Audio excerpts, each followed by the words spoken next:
So guys, ito na po yung improvement, yung una pa lang na step sa improvement ng aming dike. Ayan po. Hanggang dulo po yan. Ayan.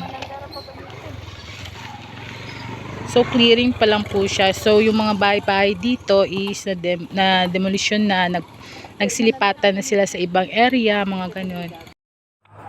At dito naman, kinuha namin yung mga natumbang saging kasi sayang naman, hindi naman hinog pero okay lang, magagawa pa ng banana chips.